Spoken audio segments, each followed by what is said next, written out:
Good afternoon. On behalf of the Trulaske College of Business, I'm delighted to welcome you all to the eighth offering of our Business Insider Series. I'm Ajay Vinze, and I have the pleasure and privilege to serve as the Dean of the Trulaske College of Business. Today's session is going to be moderated by Professor Wayne Keene. Professor Keene is the founding director of our Center for Sales and Customer Development, which is housed in our marketing department at the Trulaske College. An accomplished panel of experts will join Professor Keene today as they bring you the future forward. And while doing so, the panel will also join Professor Keene and others talking to you about an outstanding new addition to the Trulaske College of Business, our new Inside Sales Lab. This lab represents a unique and exciting approach to experiential learning for our students. And for our researchers in the college, it's a treasure trove of data, allowing them to explore the future of sales and customer development. So I'm looking forward to a very interesting and exciting conversation and to a more formal introduction of our lab. So without further ado, I'm going to turn the session over to Professor Srinath Gopalakrishnan, Chair of our Marketing Department. Srinath. Thank you, Dean Vinze. Good afternoon to all of you. Thank you all. Welcome to this inauguration of our Inside Sales Lab. We are absolutely delighted to have you all here. It's a bit humbling, to see a large turnout, but it also, I think, tells us that we have something over here that is of considerable merit. The Center for Sales and Customer Development was launched about 5 years ago at the University of Missouri in the business school. And basically, the mission has been to advance the state of knowledge in the teaching dimension as well as the research dimension. And along with that has been a very successful, what we call a sales certificate that has been around for more than 8 to 9 years. And that has, like I said, gained a lot of popularity with our undergraduate students, preparing them for good, productive careers in sales. I do know we have a fairly tight agenda today. So what I would suggest is, as people have questions, you're more than welcome to put them on the chat button, and we will try to collect all these questions. Certainly, we'll try to get a few of them live as we try to address them, but many of them we'll be happy to put them into a frequently asked questions kind of a sheet and get the answers out to our constituents. Let me take a few minutes now to introduce our distinguished panel members here. First is Mike Baker. Mike is the Senior Vice President managing the National Channel for Sales for the Core Group. This is a very diverse national food service agency. The second panelist is Mark Schlemmy. He's the Vice President of Marketing for Screen Americas, which is a graphic solutions company based in Chicago. Then we have Ashley Gagliano. She's the Vice President of the Global Sales and Member Services for the American Association of Inside Sales Professionals. It's a Global Inside Sales Association. We also have a student who sort of goes through all of these experiences. Her name is Chisholm Okafor. She's a senior. She's a student intern in our sales lab. And she also has this distinction of being named the Mizzou 39 honoree for 2021. So she'll be graduating very soon with this high honor. I also want to introduce my distinguished faculty colleagues, Detalina Marianova, who's the Sam Walton Distinguished Professor of Marketing, and she does a lot of research in the sales and customer interface area. We have Professor Niladri Shyam, who's the Director of the Center for Customer Development and is the Robert J. Trulaske Senior Associate Professor of Marketing. And then, of course, we have Wayne Keene, who is the founding director of the center, and he's our associate teaching professor. More you'll hear from him in a couple of minutes. And last but not the least, we have another very distinguished panelist member from the industry. His name is Brian Hansen, Executive Vice President and Chief Commercial Officer for Tandem Diabetes. So this is the healthcare company trying to keep us all healthy. So without further ado, let me turn it over to Brian to say a few words about his association with us. Thank you very much. And let me start by congratulating everybody on your success. The impact on students has been immense. And as I was talking to Wayne earlier this week, a true legacy is being built here. And I'm really happy and thank you for including me on this journey. Wayne, we go back a ways on this one. Probably 2007, 2008, I had the privilege of speaking to one of his sales management classes. And at that point, a sales certificate, a true program was just an idea. But behind that idea was tremendous passion. And those of you that know Wayne knows he has a tremendous amount of passion. There was a need. The demand for the courses, the opportunity to do this from our students was immense. There was a cross-departmental opportunities. This wasn't just for the business school. This was for a whole host of different disciplines of Mizzou.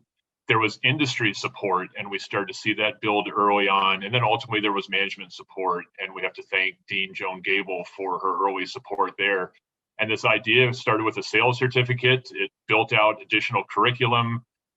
There was participation in national business and sales events, recognition as a leading program, key corporate partnerships, then true demonstrated value. And we developed some real talent along the way. And I say we, I'm a small part of this, but watching the students come through this and having a chance to employ several of them, Mizzou Made is truly a key here, and some real talent has come out of it. Now the Center for Sales and Customer Development and the Inside Sales Lab that you'll hear about more today, just sensational. Super proud to be part of it, but super proud to see all the tremendous students that have come through this, this tremendous program and what we'll continue to do in the future. So with that, a huge thank you from my end. And again, a huge congratulations on your success and more to come. Well, Brian, thank you so much for partnering with us in those early days. I remember we just put on a nice little show, had some fun with the students and got them jazzed up about sales. And it's just been such a upward trajectory since then. And we certainly appreciate all the support that you've given us over this time. And just representing our advisory board in this and our ability to tell the world about this new initiative that we've been working on for some time, but to let the world know what is going on. And as we transition through today, I'm going to be working with a lot of the panelists here today and, giving some little anecdotes along the way. And I wanted to start off with Mike Baker. And Mike is going to be the next one that kind of gives a little bit of insight on what we're doing. And much like Brian, Mike is a Mizzou grad, and Mike had worked with us in our advisory board for the marketing department and had worked with Dr. Sham and I for a number of years trying to find just the right fit, the place that he could reach back and he could contribute. And so I want to turn the panel now over to Mike Baker to talk about where we came from in this idea of the Inside Sales Lab initiative, how it came to fruition, and his part in that conversation. So with that, Mike, I want to turn the floor over to you. Oh, great. Well, thank you, Wayne. So first of all, thanks for inviting me and letting me be part of this great program. So as you said, we've been trying for several years to put something together for both places, right? For graduates of Mizzou, for the students to learn, and also, selfishly speaking, for us, right? How can my company benefit from this? And so we sat down with Wayne and other members of my company as well. We're looking for two things. We're looking for a way to give students real world selling experience. So interacting with customers, interacting with my clients and my products, and give them a chance to do that in a real life scenario. And also along the way, wouldn't it be great if they sold something, if they generated some revenue for my company? And so as we talked about it, that's kind of where this program was hatched. And so the opportunity to bring in students, so we found collectively work together to find some great students that could participate in this, that were interested in a selling career. And we put them through the paces. We trained them up on products. We gave them customer lists. They did follow-up of existing customers. They went out and did some marketing and looking for new customers and finding some leads. They interacted with other salespeople within my organization. And we had just a tremendous experience. I mean, one of our biggest problems as a company was a training program. We typically hired people and just threw them out to the wolves, and they didn't really have a chance to figure out how the business works. And so this really created for us not only an opportunity for the students, but a training platform for us. And as a result of this, we have hired multiple graduates from this program, and we've since promoted both of them into a new position even beyond where they started in a fairly short period of time. So this has been incredibly successful for us. Well, Mike, to that point, Brian mentioned earlier that this is a program open to everybody around campus, and you got hotel restaurant management students because your business is primarily in restaurants and hotels and places like that. We were able to connect with hotel and restaurant management students. We were able to connect with food science students. Can you talk a little bit about what that expertise across campus paired with the sales program in this lab was able to do to kind of jumpstart these careers? Yeah, I mean, it was a broad base of experiences that kind of came in, and you know, the food service business, everyone knows what a restaurant is, but the idea there was this sales force that goes around and sells products and sells solutions to restaurants and colleges and hotels and everything else. I mean, it's not something people know about. So to get the word out to the entire campus, if you will, and bring in, to your point, you know, food science, communication, you know, business majors. You know, if we were to go on campus before this program, we probably would have just gone to the business school and got some great students, no question about that, but we would have probably just got people from the business school. So to get people from multiple walks of life and multiple experiences, it's just been great. And honestly, the people we brought in have all come from different colleges within Mizzou. They haven't all been just straight business students. Yeah, that's fantastic. And that's something that our dean has been working very hard on, is to make those relationships around campus and to make sure that everyone knows that they're welcome into these programs here. So we're excited about that. Now, quickly, just, you know, your thoughts for the program moving forward. I know that, you know, we're all in this environment right now because of COVID restrictions and things like that, but you have some plans as we move forward for more engagement. Oh, there's no question. I mean, we didn't even have an inside sales department before this program. We were simply a face-to-face organization, feet on the street, calling on customers. So this actually opened our eyes to an entire new piece of our business that we weren't taking advantage of. So, so obviously our plans are to continue to work with the sales lab and expand it even bigger for selfish reasons, because it's actually selling product for us, and also to bring in that next generation of great salesperson into the organization. So yeah, this is wowed us, to say the least, with, again, a new part of business to grow sales efficiently and also to generate new talent for the organization. That's fantastic. And we're going to continue to talk about the impact on industry for what the lab is doing. But we want to go into a discussion here now about what this is doing for academics and what this will do for academia, because we see this partnership. The dean has made sure to talk to everyone that he can talk to about this idea that we're a business school that's open for business, that we are the University of Missouri and we're the university for Missouri. We're the university for this region. We're the university for the nation and even internationally. And part of that comes from what we can take from these exercises, these experiences, this experiential learning, and how we can turn that into research, actionable, practical research that can be in both the journals and also the practitioner discussion. So that data that we're creating with you, with Brian's companies, with all of these connections can go through that filter and then back to industry and can make some real impact on that. So I want to transition over to Dr. Sham and Dr. Marinova to talk about you know, how this lab initiative is going to really open up some academic potential for us. So Sham, Dedalina, we'd love to hear from you on this.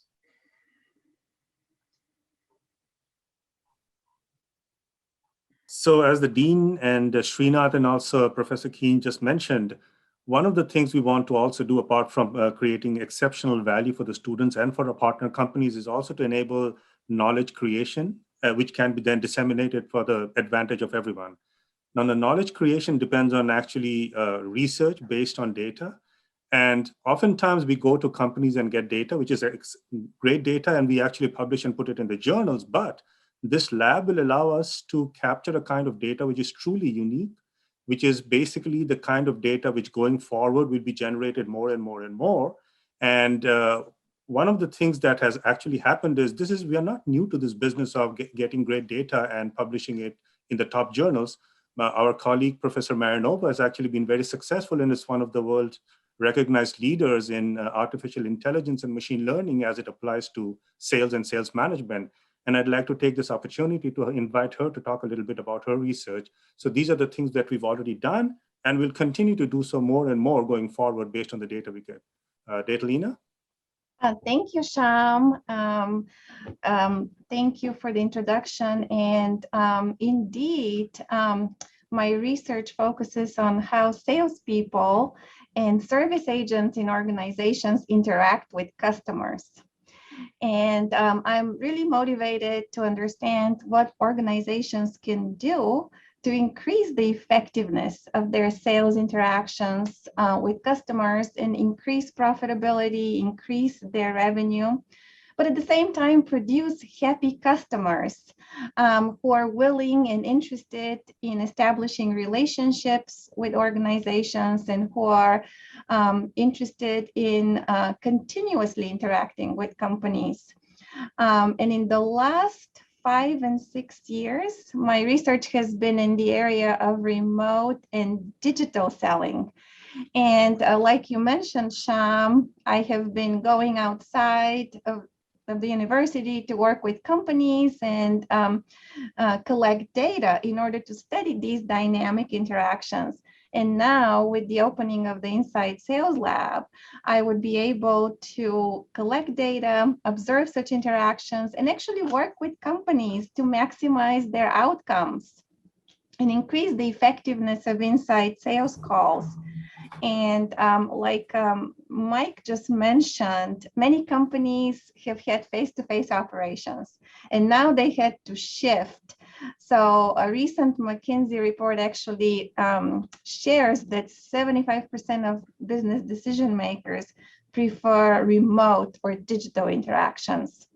And now after COVID, I think they're saying that only 13% of companies are engaging in this in face-to-face or in-person selling. Everything else is essentially remote, inside sales lab based. And what is challenging about this, I think both for organizations and for research, is that remote selling environments are poor in cues.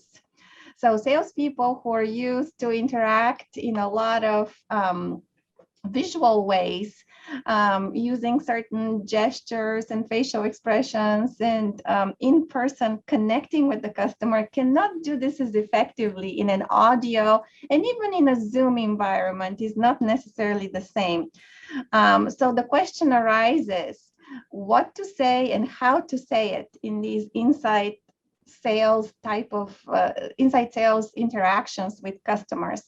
And given that in some sales calls and inside sales calls, the hit rate is pretty low, especially in cold calling, 2 to 3%, what we study here is how salespeople can change what they say and how they say it. For instance, can they vary their pitch, their loudness of voice, their speech rate when they initially introduce themselves to connect with the customer? And what should they do later when they actually lay out the business proposition? How to lay it out, what words to use, and also how to convey this information. Should they convey it with a higher pitch, lower pitch? In what way should they accommodate the customer? It's a dynamic interaction that very much depends on understanding linguistically and vocally what is being communicated. So I'm super excited that we have this Inside Sales Lab where I can collect such data, and I do work with computer science on campus and linguistics to address exactly what I just shared. And in terms of impact and potential for companies, they can use some of the results that we obtain and generate in the Inside Sales Lab to train salespeople, to train also their customer service reps who do post-sales types of interactions. Such information can be used to develop AI types of tools that can provide live feedback to salespeople during the interactions in terms of what to do, what to say. Should they slow down, for instance? One of the interesting things is making the pitch and taking a pause, right? Pausing for a few seconds. Many salespeople just jump right back in and continue with their speech without allowing the customer to say anything. Things like that can be built into an AI tool. So, so with that said, I'm gonna turn it over to Wayne. Yeah, no, Detlina, this is so fascinating because one thing that we've noticed, and this is pertinent to Mike and his students, one of the students that he hired who's already been, has already gotten a promotion, he was very good at tonal quality across geographic areas. And I would listen to him talk to people in the Northeast. And then I would listen to him talk to people down in Texas or out in the West. And he could adjust his tonal quality just enough that he was making some real interesting connections. So there's some real live information that you're getting out of this. And we so appreciate, Detlina, your research in this area, what Dr. Sham has been able to do with this, because it has practical implication, and Mike and his group has benefited from it. I've seen it, and others have benefited from this as well. So speaking of that, that combination or that collaboration with research, I want to turn it now over to Mark Schlemmy. Mark has come into this with a real mind for how can we try some new things? What are some things that we can do script-wise? What are some things that we can do along the lines of the research that Detlina is doing, what Sham is doing, and how can we integrate that with the student experience? So I want to turn things over to Mark Schlemmy, and he's going to introduce his student intern, and they're going to talk a little bit about that student experience and how all of that kind of works together. So Mark, I'm going to turn the floor over to you. Sure. Thanks, Wayne. And thanks for having me.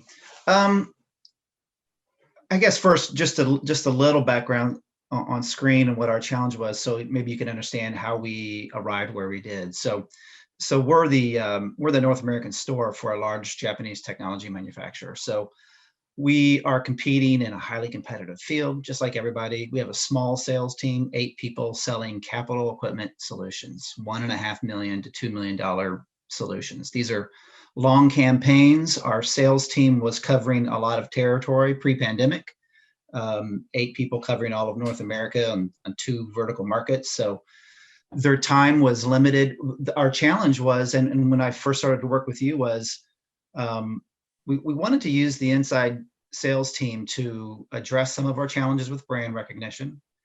We also wanted to just kind of maintain a soft touch and ongoing conversation with prospects who weren't yet in a buying cycle, but we knew they would be, because it's very difficult when you're managing a 9-month or 12-month active campaign to also be doing that personal touch work that you do. So I came in to the inside sales team with some modest expectations, but wanting to use that team to maintain communication with this prospect base that needed to hear from us to maintain kind of some low-level brand awareness, so that it wasn't the first time they're hearing from us when we do get in contact with them. But then as the pandemic came and as we just heard, what went from an industry that was driven by face-to-face sales, exhibitions and shows and live demos with customers traveling to see our equipment, very quickly it just went to a virtual experience where our customers didn't even necessarily want to see us. Our customers are in the printing industry. They're classified as essential manufacturing. So they continued to work, and they couldn't risk having a sales team come in from outside in the field. So I don't want to go on too long before I kind of bring Chisholm in, but one of the first things that we did, we decided to basically construct a series of surveys to follow up with attendees to some virtual events that we had been sponsors of. But I very quickly learned that my idea of the script for a survey was not going to work in the real world. So just immediately, this group of 5 interns jumped in and together in a collaborative way, they got hands-on experience on designing a program, defining some goals, writing and editing that script, role-playing it, and editing it from there. so that was, so our goal was to those two things, really, the brand and then maintaining that soft touch. My goals for the students were that they would gain experience conversing, connecting with, this is a C-level audience that we're talking to. So executives, decision makers, business owners.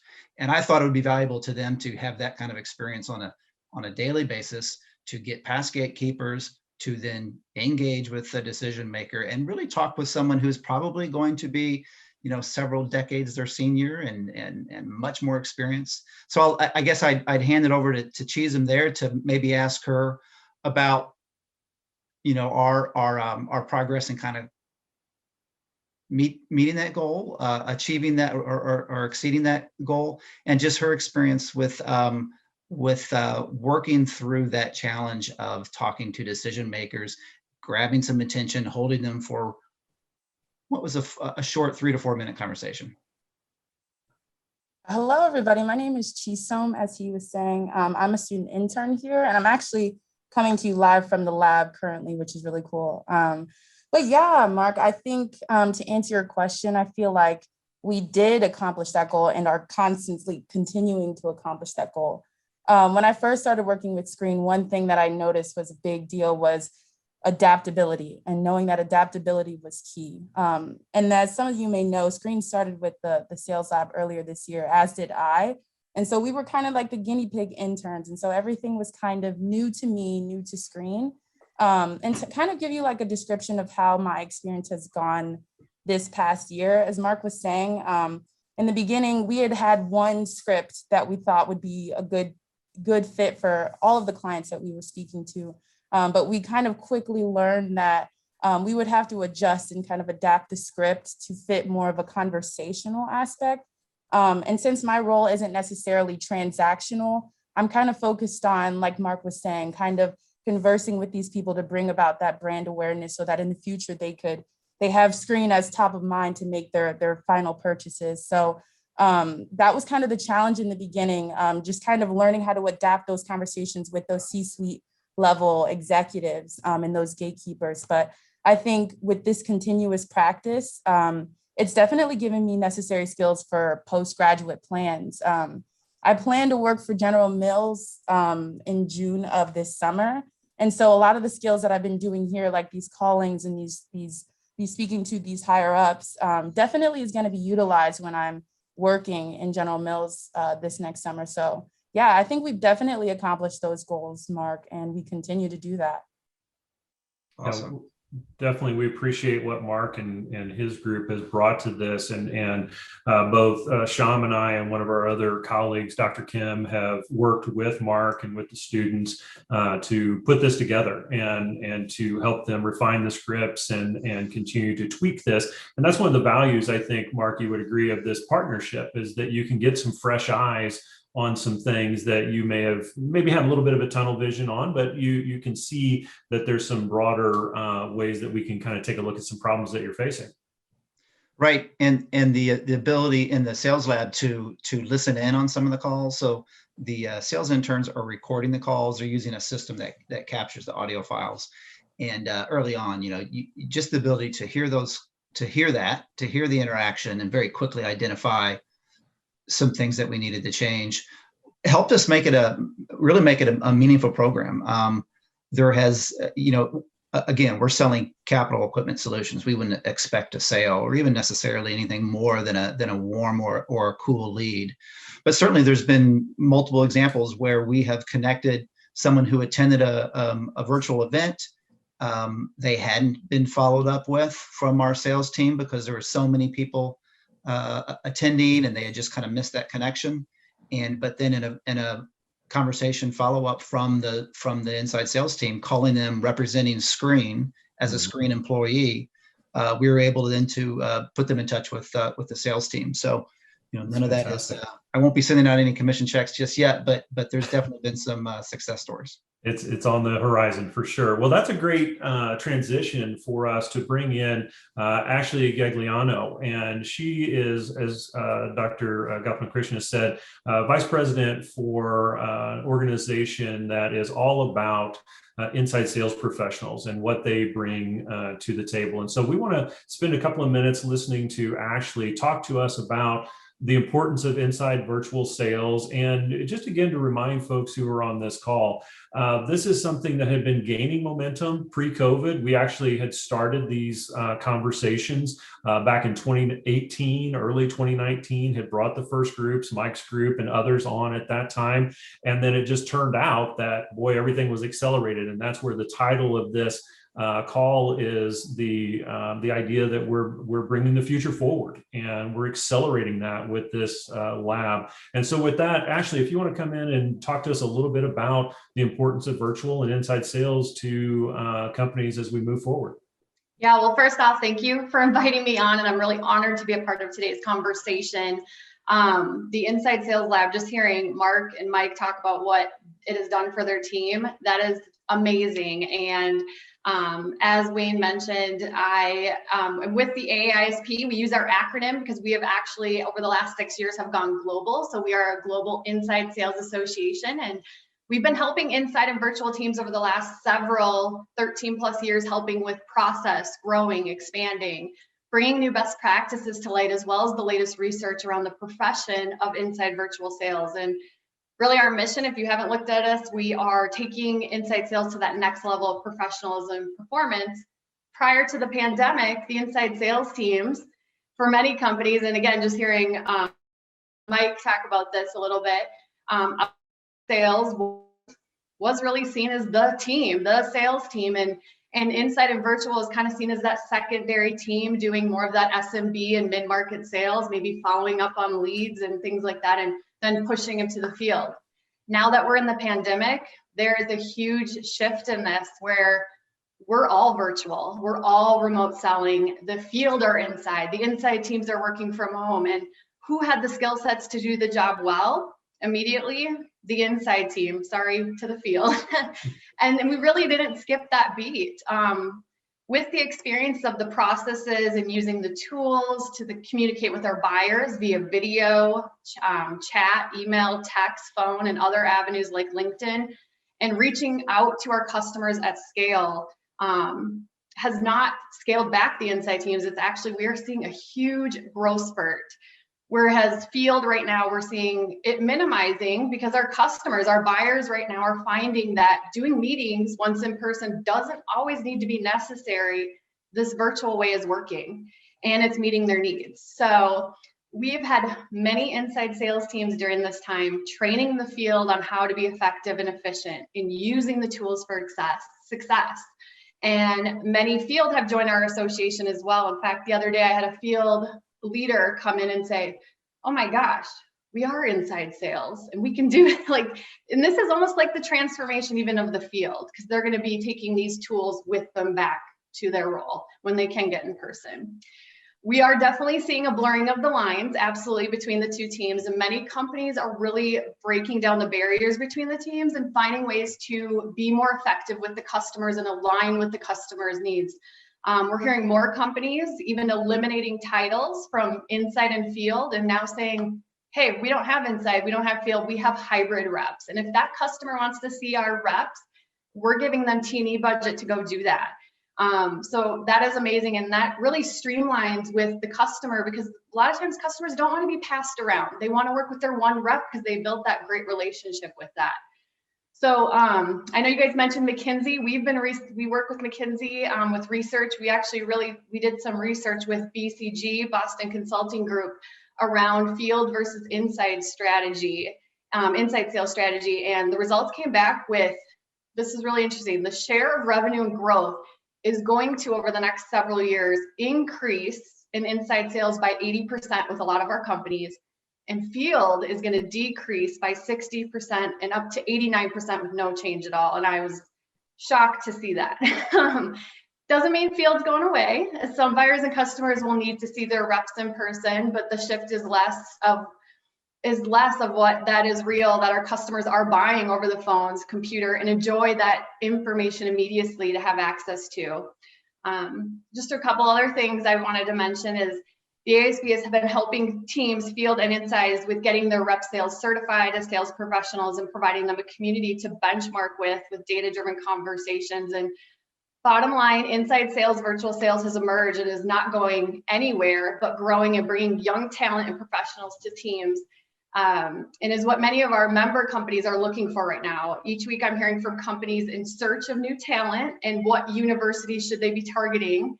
And with having your inside sales lab have deployed, I mean, it's brilliant. This is what our teams are needing right now in our companies. And with the growth of the teams, the inside sales lab you developed at the university will provide companies, students who have been trained on the job, understanding processes, communicating virtually, professionally, and hearing the different verbal cues over the phone or through video, and understanding the tools and tech alongside it to help them be more effective and efficient. So this initiative, I have to say, and just give you a round of applause, because this aligns with a lot of our member companies and leaders who are in need of searching for young talent with the skills. And this will provide your students a huge opportunity with other like jobs, openings, like I said, internships. So very, very excited about this and what you guys can bring to inside sales teams into this profession, and looking forward to the future of the new talent coming in. That's right. That's right. Well, Ashley, we thank you for being a part of this. And we want to thank your president and founder, Bob Perkins, for what he's done in this field. And also, as she said, we're looking at some ways of certifying inside sales professionals. And they have very kindly asked me to be part of the council that is developing those certification standards. So we're very happy that the University of Missouri will help push that forward.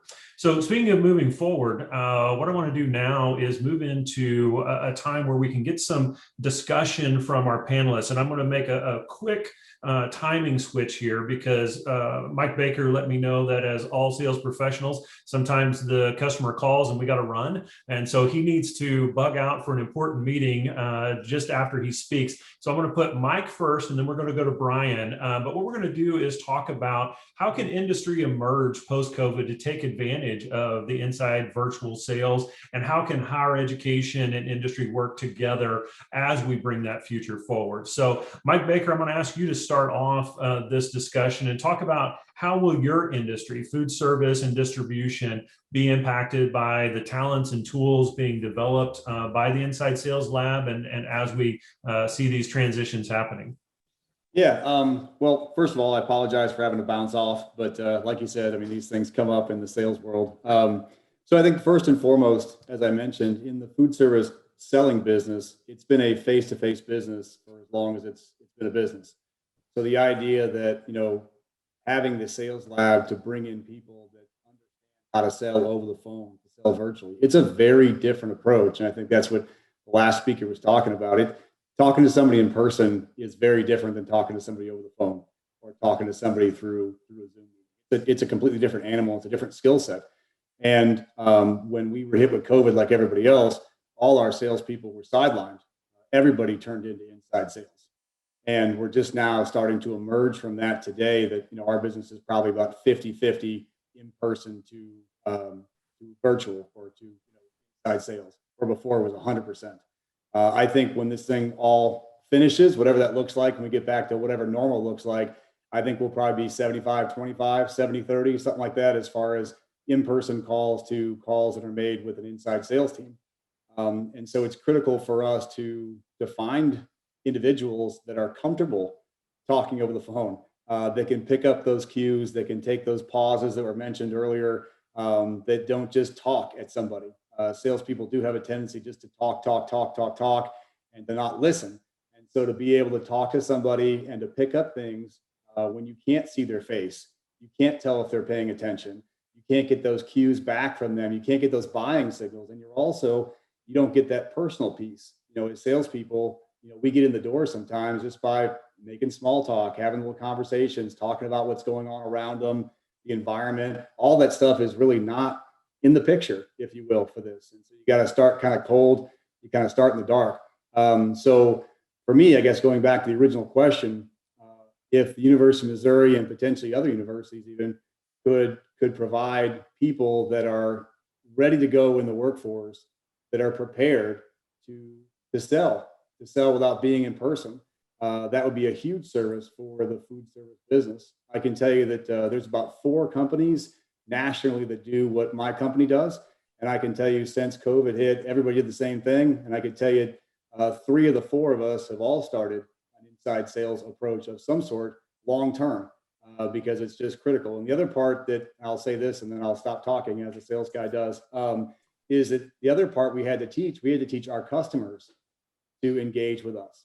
So our customers were not used to getting phone calls from legitimate salespeople. They weren't used to sitting at a desk and doing a Zoom meeting. I mean, my business is talking to a chef in a restaurant, a purchasing agent at a hospital. I mean, these are not people that usually engage a lot virtually. So we had to teach the customer as much as we had to teach our salespeople, how to do this, what the follow-up looks like, and all those other kind of good things. So I would say that if the University of Missouri can continue to do this program and grow this program, and we'll support it any way we can, and you can deliver us with quality salespeople that have lived in this and that are ready to rock, I mean, I can't ask for any more than that. That would be a great thing. And we plan on hiring, whenever we hire students from college, we want to put them through the inside sales program on your side and probably start them on inside sales on our side before we release them to the wolves, if you will, and get them selling in person. That's our plan. That's great, Mike. And you bring up a critical point that was part of the founding of our sales program. So there are many professional selling institutes, sales institutes, other things out there. We intentionally took the track of we are a center for sales and customer development. We take very seriously that idea that we're in partnership with you to develop your customers. And our salespeople come out with that mindset of, just selling that widget is not enough. We're problem solvers. And if we can help solve that customer's problem, if we can develop their business, then that in turn will develop our business. And so I appreciate you mentioning that and talking about that, because that's really important to the core value of what we bring to this conversation. So Mike, again, thank you very much for what you've done in kicking this program off back in 18 and 19, and then helping us continue to grow this. So I'll let you get back to your customers, and we're going to transition over to Brian Hansen to talk about the impact here on the health industry and what's going on in that field. We have a number of companies in our lab right now in that field, and we'd like to hear from Brian on where he sees the future going in that regard. Yeah, Wayne, a couple of my comments will certainly echo what Mike, said there. And, I've been doing this over 30 years, and I sit here today, I'm taking notes as people speak. Ashley, spot on. The comments from Mike and Mark are just, we all learn. And Delina, I want to engage with you somehow, all that information. I'm writing notes down as you're speaking. So we're all learning every day in this field. And Chisholm, congratulations on your success. That's just awesome. The students that are coming out of the program are so incredible. As I said earlier, I've hired some folks out of the program over the years. We've had a couple of interns come out. We're based in San Diego. We sell insulin pumps to type 1 and type 2 insulin-dependent diabetic patients now in 22 countries. And it's not too hard when you get an intern to come out and work for us for a while to convince them that San Diego is not a bad place to hang their hat. We have seen students come from Missouri out to San Diego more prepared, eager to learn. And years later, they've been faster to promotion, have had better results. We've got 2 or 3 now that have gone out into the field roles. So as Mike has said, they started on inside sales and have now moved into a field role. We really had to pivot with COVID. Thankfully, we had already done some of that, and we were well prepared for that. We had done some disaster preparedness so that folks could work from home in the event of a hurricane, a flood, fires in San Diego. And we were really ready for it, but we've gone from 50 to 250 agents now, and they support our 250 agents in the field. And that pivot was quick, and that pivot was very strong. They're no longer a supportive function. They're directive and primary in many cases. And there's a tremendous ROI on that. They're talking to healthcare providers, and they're talking to potential patients to go on our pump. So there's a lot of work behind it. We have over 200,000 patients now using our pump. So there's plenty of work to be done for all. But I think to Mike's point, the real key here is the recognition that not everything has to be face-to-face is really going to last. and the healthcare providers are much more willing and open to those discussions today, being virtual or remote. And again, we don't just go in to go in, we go in with a purpose now if we're in the field. As things begin to open up, I'm not sure what our percentage will be, but our inside sales folks will be much more primary, as I said earlier, versus just strictly collecting paperwork or supportive on the back end.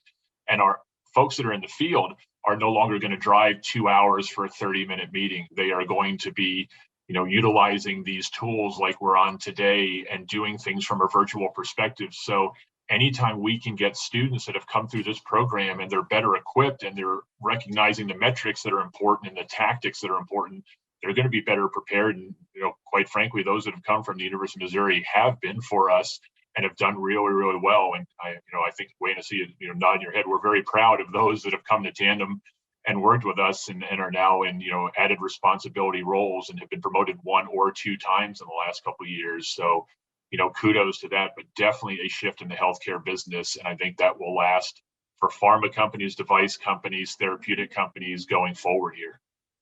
Yeah, and with that, Brian, thinking about some of the characteristics and skills that you've seen coming out, what are some that you would want us to key in on, or what do you think is going to continue to be that difference maker as we see this hybrid kind of a sales force coming online? Listen, you and I've talked about this for many years, and I think you already hone in on a lot of them. One is it's not an entitlement. You've got to go work those first 2-3 years in the role. You have to demonstrate success. And I do believe they're well prepared via your and your staff's tutelage to recognize that sales is a competitive environment and it's a results-oriented job. You have taught them well on that. They come out well prepared for that. And again, eager to learn and eager to contribute, continuing to, test them as you go through the process, and also teaching them that the metrics and the discipline behind that is very important. Sales has changed a lot in the 30 years I've been into it, right? It used to be a conversational piece. It's much more about meeting the needs and matching, what your customers are looking for. I think you guys do an amazing job of that. So continuing to hone in on that. And then clearly now the skills of being able to do it through a medium like this is going to be important for everybody, including those that have, primary face-to-face responsibility. This is going to be a key part of their skills, their sales skills, right? Or their toolkit. That's right. And, you and I remember telephone books and Sure. pouring over those and now all of the different CRMs that are available. And that's something that, you've encouraged us and other board members have encouraged us to continue to stay ahead of the technology. And so as we've morphed our sales certificate, just bringing online our advanced sales class that uses Salesforce and CRM and analytics, and our new marketing analytics certificate that our colleague, Dr. Richens, is spearheading. I think those things are going to be paramount for the success of the students, of how they use those metrics, but also understand the personal connections. Yeah, without a doubt. I used to stand in front of your students and think I was smarter than them. Now they've well outpaced me, and the technology has well outpaced me. It's amazing where we've come with sales, and that's why these programs are so important. That's right. That's right. And again, appreciate everything you've done for us. And I think that health industry field is so ripe right now for transformation. And you've been on the leading edge of that with a number of the companies that you've brought online and have led. And we know that we can be a part of that. And we're definitely happy to continue that. And, as we look at a transition from the health industry and look at, capital equipment, and you talk about, Mark, what you're doing in terms of, significant dollar amount investments for companies. How is your industry, you mentioned this a little bit earlier, but how's your industry going to be impacted by the tools and the talents that we're developing and this new hybrid model that Ashley's been discussing? Right. I think even before today's call, Wayne, I may have gone in a different direction, but today, as I listen to people and I think about what I've been working on recently in our industry, the data that's available, the tools that are available, and the way that the consumer, the customer has changed is maybe more important to us than how salespeople are changing. It's not only that just sales is going to be virtual, but the customer wants to be virtual. AI, buyer's intent, sales enablement tools, automation and sales workflows. Marketing is coming for sales job. going forward, because so much of the research and so much of the engagement is going to be done online. And what we know about the prospects, what we know about them on a visibility into their searches and their data, it's incredible. Much of that sales old sales cycle is going to move to AI and automation, which occurs to me now just makes this experience that our sales interns are having through the Inside Sales Lab, it makes it even more important because they're getting ahead in that conversation and that ability to relate on a personal level, because so much of the rest of the sales cycle is going to be driven via automation before they ever really get engaged. So if you can come out of a program at MU and you want to get in sales and you're 2 years ahead of your peer group and your competition in engaging with people personally, even though it's on the phone, I think that just is going to really put them ahead, because everybody is going to have the tools. Right. Everybody's going to have the sales enablement tools, the buyer's intent, the data visibility tools to move campaigns through those first few cycles. You better have that skill set on the back end to succeed early. Well, and that's a great point. We just had a department meeting last night, and we were talking about many of these things that you just brought up, and the idea that we need to equip the students with the ability to wade through all of this data, understanding what their customers are doing with this. And I know that my colleagues will be talking about this in just a moment, the AI and machine learning classes that we have online now, the advanced sales class, our colleague, Professor Cothran, and what she's doing with buyer procurement analytics and what the students are going to come out with. And as I say this, Brian, I'm feeling dumber and dumber as well of all these great classes that are coming on. I'm going to have to take my own colleagues' classes to get smarter with this. But, as we develop this, one of our goals and our corporate partners help us with this is continuing to get to the point where we can look at the data. Everybody has the data. We can see the information that's coming out of that. But the key, and this is where I think the University of Missouri and our program really differentiates, is we turn that into insight. And not only turn it into insight, but then our students come out and they're able to actionize that insight. And so, Mark, I think that you're spot on with this idea that, this is a different world that we're going into, and the processes are going to be so different. Again, continue your thought on that. How can we better partner? What are some things that you see that we can do to make these folks ready? Well, I wouldn't speak on things you can do for everybody. I mean, just for us, I know we've had conversations with you and the president of our company. We're going to be looking at partnering with the program for a true internship, an on-site internship. An internship where there is some following of sales. There's coming to the office in Chicago, probably working with us at an event. We know that we're adding product in the next 2 or 3 years. Our R&D line has product coming on for even new vertical markets, and we know that in some of those markets, we're probably going to sell differently. We're going to even start those sales teams as an inside sales team, and not differentiate between outside and inside. There's still going to be the team that is selling direct, kind of more of the I would say the hunters, but we see inside sales as a potential for us for a farming type role, customer maintenance, customer satisfaction. What I didn't get into is essentially we sell large inkjet printers into the printing industry, into the variety of markets, and ink sales has become a bigger piece of our revenue beyond the capital equipment. So when we have happy customers that are printing more, our ink revenue goes up. So that's a very different sales cycle to maintain a happy customer than to acquire a new customer. And to that, we've also talked about that's spot on, because we've also talked about, the service side of what you all do and how this inside sales lab and the team can aid in, getting the customers to understand the service side of this. If they can sign up for those long-term contracts and where that fits at a price point for you, the ROI, versus sending that hunter out there, but having this team do that. Yeah, that'll be our next project. And in fact, there's an email that I'm just looking at right now with Aaron wants to get going on that and get that script finished. Is that we have a service program for software that essentially we're going to move from a upgrade model to more of a monthly license model, right? And so we're going to use the inside sales team to actually launch that program. And there will be the opportunity in this campaign for sales reps to essentially take that transaction all the way up to a close. Get some wins. Yeah. That'll be exciting.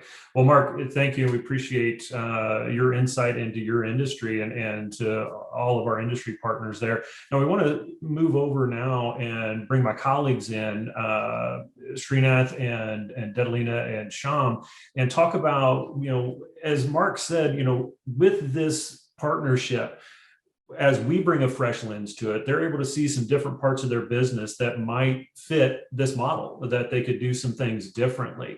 And so where do we see ways that academia can help in the future of this in ways that it impacts ROI and revenue for our corporate partners? So Srinath, I'll turn that over to you and Dedalina and Sham to talk about that for a few minutes. Well, thank you, Wayne. What can I say? I mean, it's almost an hour has gone by.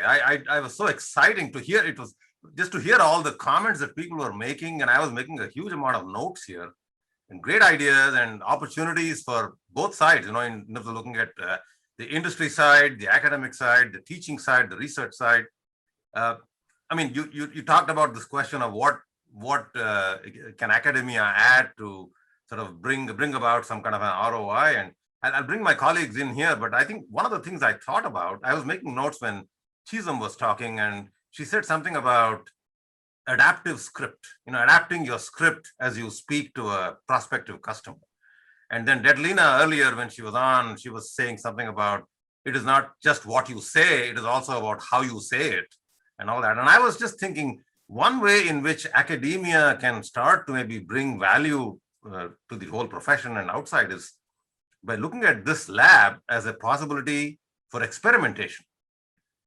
I mean, we talk so much about, natural experiments, running field experiments. So for example, as I heard people talk, I said, what about, you try script A versus script B, in the lab, and you say, which one is more effective?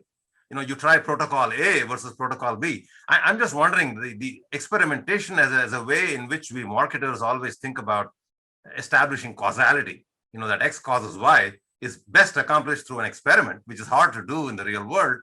But, this lab may just be the right opportunity to try a lot of those things. I don't know. I want to bring in my two colleagues here. What do you think, Dedalina and Sham? Yes, Srinath, I think I agree with you. And in essence, what we do in our research is experimenting in the sense that we examine something, a particular tactic or strategy, what is being said and how it is being said, by controlling for everything else. And that's always our aim, so that we can deliver clear and convincing results, right? That something is effective. And the lab would enable us, or can enable us, to control for all of these extraneous factors, right? Right. So for instance, I think Mark spoke about engagement of the customer, right? And these people skills.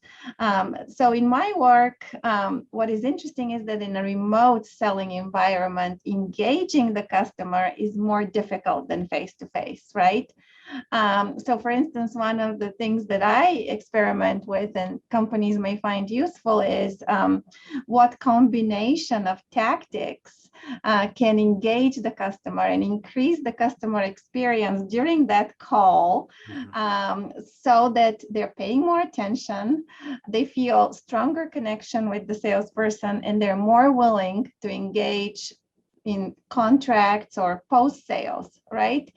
So I'm finding, for instance, that combining certain tactics that salespeople regularly do in face-to-face, like making promise, and at the same time, which is kind of a more of a compliance tactic, right? If I do this for me, meaning if I do this for you, would you sign on the dotted line, right? And combining that with more internalizing types of tactics, such as providing information or making recommendations. These tactics, combining such tactics, does not work very well in a remote environment because it's too taxing for the customer to mix two different mechanisms like internalizing and compliance types of tactics. So stuff like that we can experiment, and there is contextual differences between what Brian is doing, for instance, selling his injectors, right, and what Mark is doing with his capital equipment. I'm fascinated by this to see how what combinations of tactics work in these different contexts, and refine the knowledge that we have so far. And like Brian said, sales is a results-oriented field. And I think what we can contribute is show them how they can increase closing rate, how they can increase success with scheduling that meeting in a cold calling and lead calling, which average is about 2%. Can we lift this to 3%? That would already be a 50% improvement. And I've seen some of that with companies that I worked with. So maybe I'll turn it over to Sham to see if he has Sham could follow-ups. actually, we talk a lot. We share some passion with regard to the modeling and data and science, analytical approaches. But they often say sales is an art. But I think there's more science to it now that we have started to look at so much data-driven decision making in the sales field. So Sham, you might have some thoughts to share on how academia can add value.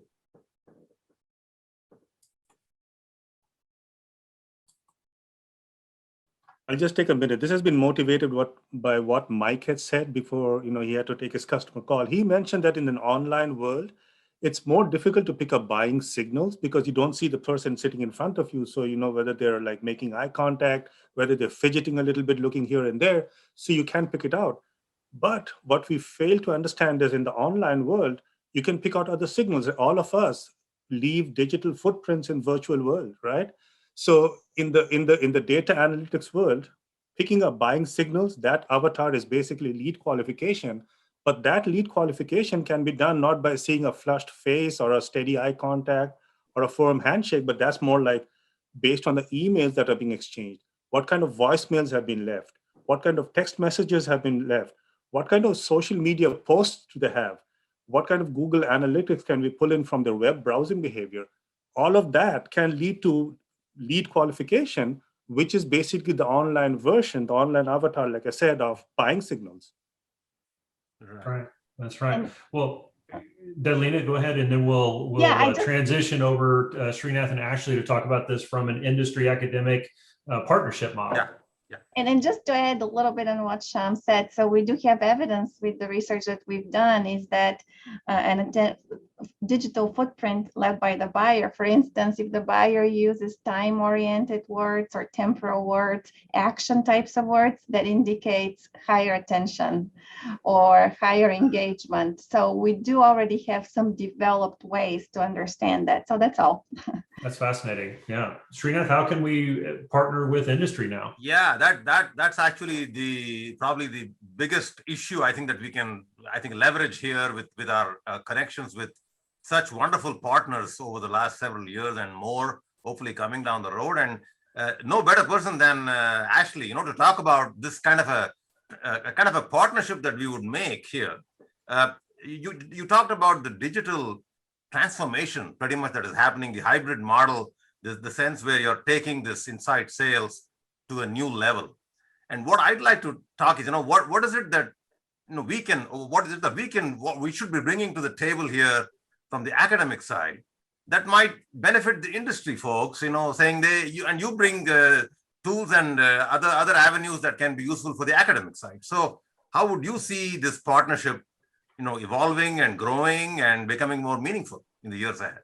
Yeah, so I really think it's twofold. Well, first off, Datalina, we have to connect, because collaborating through research is one of the biggest things that we need to bring more to the industry, and partnering with academia and having the association being a part of that and coming together and bringing more research to companies will give them the data to drive these teams to success. Doing different A/B testing with the teams.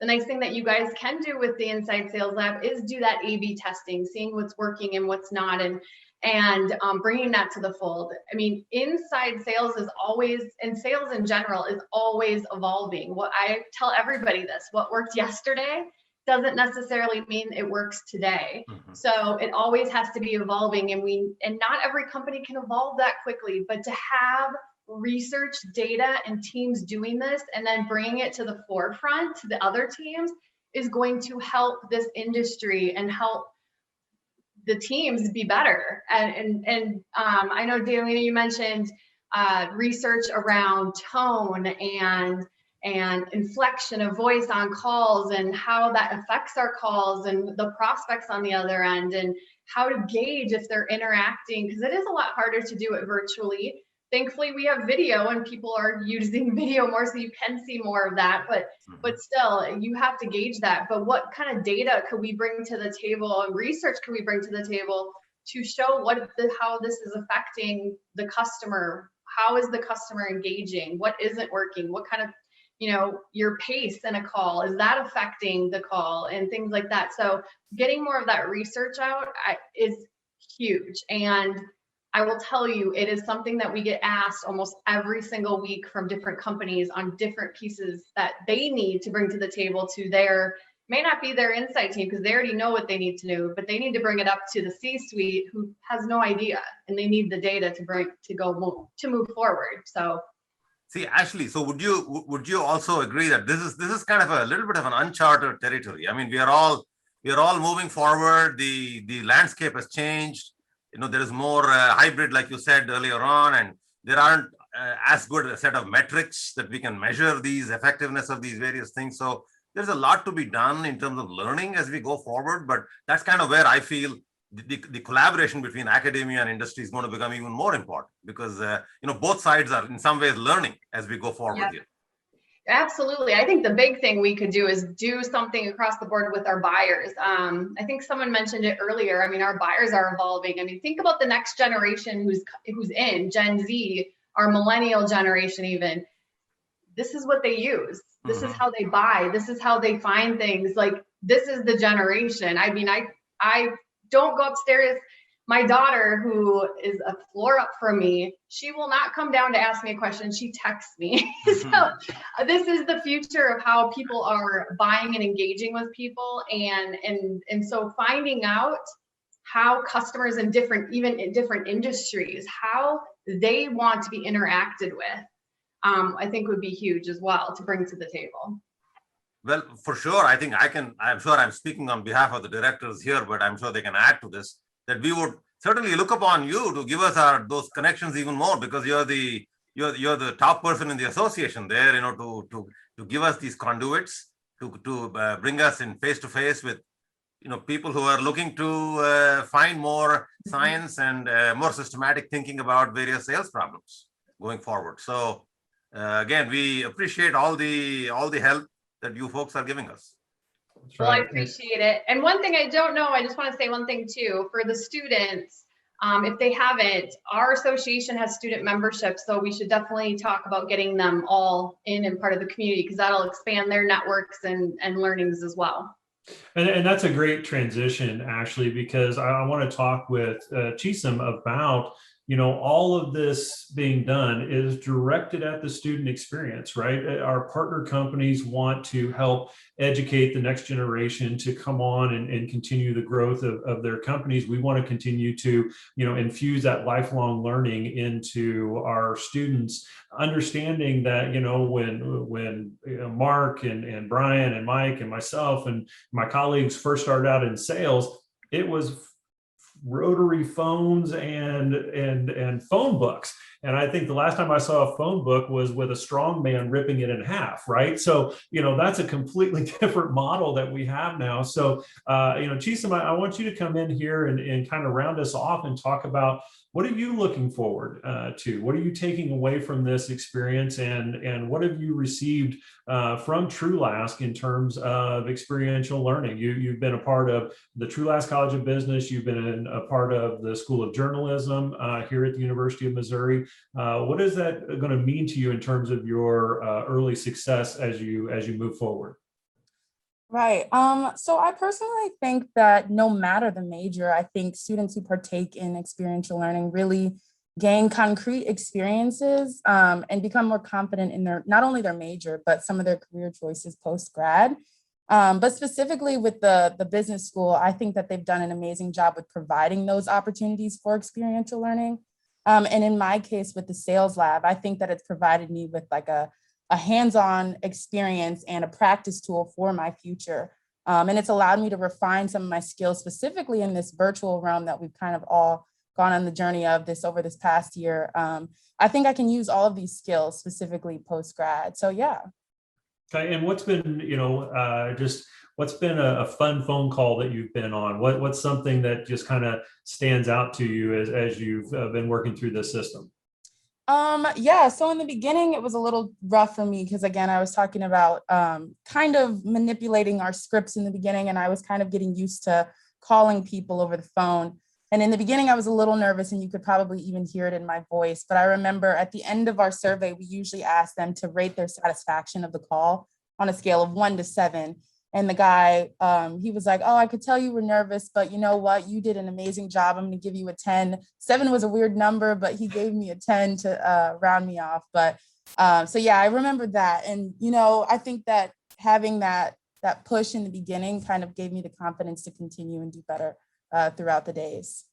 So, you get those nerves out of the way. And that's one thing that we look at with this experiential learning is we want to create opportunities, and this is going to sound counterintuitive, right? But we want to create opportunities where you can fail safely, and then you can take those lessons and move that forward. So talk about that idea, that concept of experiential learning, helping you to fail safely and then move forward to success. Yeah. So what I love about this is that I'm doing this simultaneously while being an undergrad student. So it's not necessarily like this is my job where so many people are counting on me. Yes, people are counting on me, but they realize that this is an opportunity for me to learn.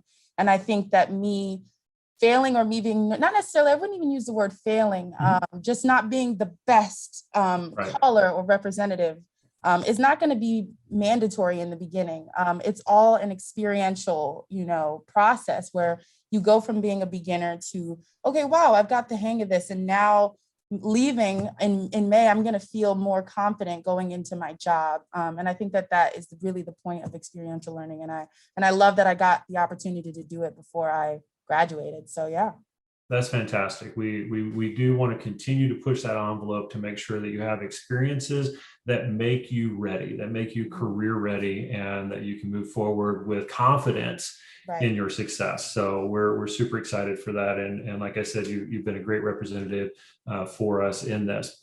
So as we move towards the end of this discussion, I want to make sure that folks know who are watching live now. I've not seen a lot of questions in this because we've been throwing a lot out there. So we're recording this. We're going to post this to our website. We're going to post this through a number of social media channels. And we want you to go ahead and send us some questions. We want to put together a fact sheet for you. We want to put that out. We encourage you to contact us. My email is Keen, KEENECW @missouri.edu. We'll put some other information out there as well. If you're interested in learning more about our sales program, about our certificate, our center, the Inside Sales Lab, all of those things are important for us. So I'm going to take just a few more minutes, and what I'm going to do is go around the horn and just ask for some final thoughts from the folks here. And then I'm going to ask our dean to make some final comments, and then I'm going to wrap things up. So I want to start with my colleagues, just a quick minute, final thoughts that you want folks to leave this webinar with. And we'll start with Detlina, then Sham, and then Srinath, and then we'll have some more folks join in. Yeah, just to follow up on what you said, Wayne, I think on our Inside Sales Center website, on our Customer for Sales Development website, we have some information on research that we have done, and that would be a great resource for perhaps participants who are more interested in finding out more about what they've heard here today. They can go and either request more information or download some of the files that we have in there with research findings.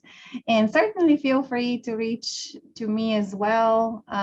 Personally, I would be glad to respond to emails or questions and so forth. I'm always excited to talk about research and findings that pertain to challenges that organizations have. So I'll turn it over to Srinath or Sham. Sham, go ahead. Yeah, so basically, it's all been said, and I'm really excited with the Inside Sales Lab. I think this is a tide that's going to lift all boats: academia, the student experience from a university, and also very importantly, our corporate partners. So this is something that everyone's going to benefit from, and we actually put it in the service of everyone here.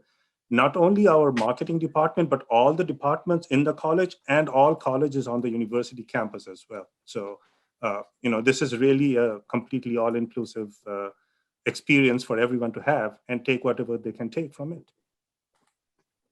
Yeah, my 2 cents is that I'm really excited for our students. I think the college, we really are, I think, at the cutting edge. And the way I see it is, you're able to bring a subject matter alive. You're really talking about stuff that matters for people in the industry who will be employing these students. So I like to think of students as products. We are developing these products that the industry partners eventually consume, so to speak, as they employ them. And I'm just excited for the students as to what kinds of experiences that they're getting as they transition out of the college. Boy, I wish I had gotten some of these experiences when I went to college. It wasn't there. So I'm really very excited about what's out there, what's in store, what the future can bring. And with our practitioner collaborations, this can be really an exciting venture going forward. So that's absolutely great right. job for everybody. Yeah. Speaking of students, Chisholm, what are your thoughts as we wrap things up? Yeah, if there's any undergrad or students listening to this call, I will say if you're looking for the opportunity to get a hands-on approach or hands-on experience as to what you're going to be doing after you graduate, definitely take a second to think about joining the sales lab, just because from my personal experience, it has only given me the ability to refine my skills and opportunities to, be more confident in what I'm going to be doing in the future. Very good. Very good. All right, Ashley, what are your thoughts as we close out?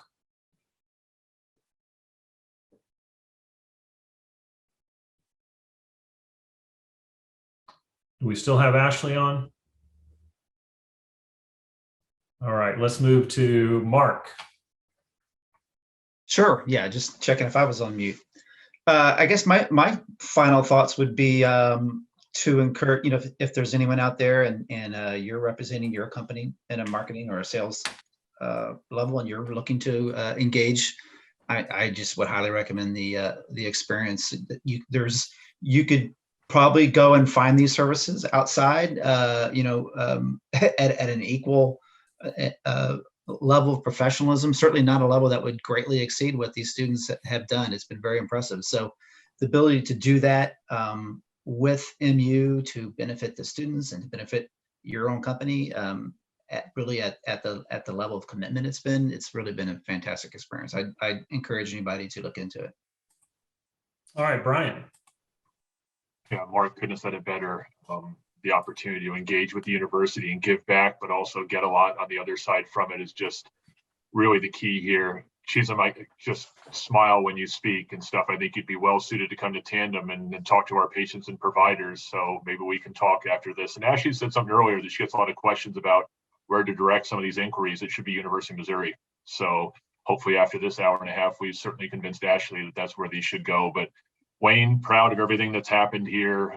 Super happy for all those involved and look forward to continuing to partner with you guys. I learned a lot today, and it's not just giving back on my end. I get a lot from it. Really, really impressive stuff. Great, great. Dean Vinze, if you had some final comments, and then I'll wrap things up. Real quickly, one word would capture everything. It says excitement. There's a level of excitement about what you're doing collectively, and a level of excitement for what is in store for our students. This is just fantastic. So a big, big congratulations to the Center for Sales and Customer Development, Wayne, Sean, you guys are hitting it out of the park. And the fact that all our partners are speaking about the value and impact that your work is having on them and our students.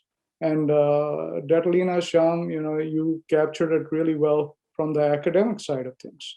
There's a level of excitement over there where you're creating new forms of data, new forms of research that's going to emanate from here. So all around, there's just a level of excitement. And I think what you're really doing collectively is you're changing the trajectory of what higher education is going to be. So Inside Sales Lab is going to be a success, no question about it. And I think it's going to be a real asset in the Trulaske College of Business offering set over here. So congratulations to everyone in the marketing department, in the Center for Sales and Customer Development, and to all our corporate partners. Really, thank you so very much for being our partners, for participating in this journey with us, and Wayne, for you to champion this all the way. Really very excited about this, and please know the college is 100% behind this. So thank you. Thank you, Dean Vinze. So as Dr. Gopalakrishnan mentioned at the outset, we are eager to address any questions that our viewers might have. But as often happens when you get a room full of salespeople together, time begins to be not our friend. So we do want to be cognizant of the time here. So if you left a question in the Q&A, please be assured that we'll address those, and we're going to create a fact sheet that we'll be posting in the coming days on our webpage, sales.missouri.edu. And you can go to that page, you can find my contact information, my colleagues' contact information, and you can definitely connect with us and send us some information or some questions that you have.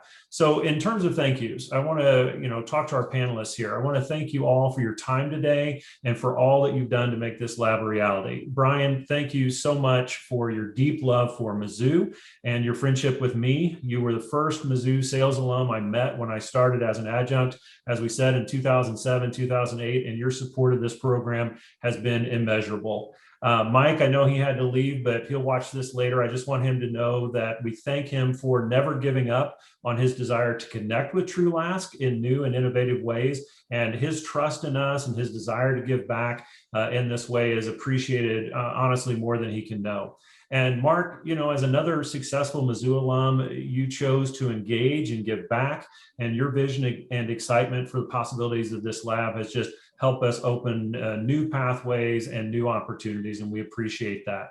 Ashley, I know she had to jump off, but she can watch this later because I think we can adopt her now as an honorary Tiger. I know that the dean appreciates when we get some honorary Tigers in here. So we want to thank her for engaging with us and for all the work that she and Bob Perkins and the entire team at AAISP have done to champion inside virtual sales professionals.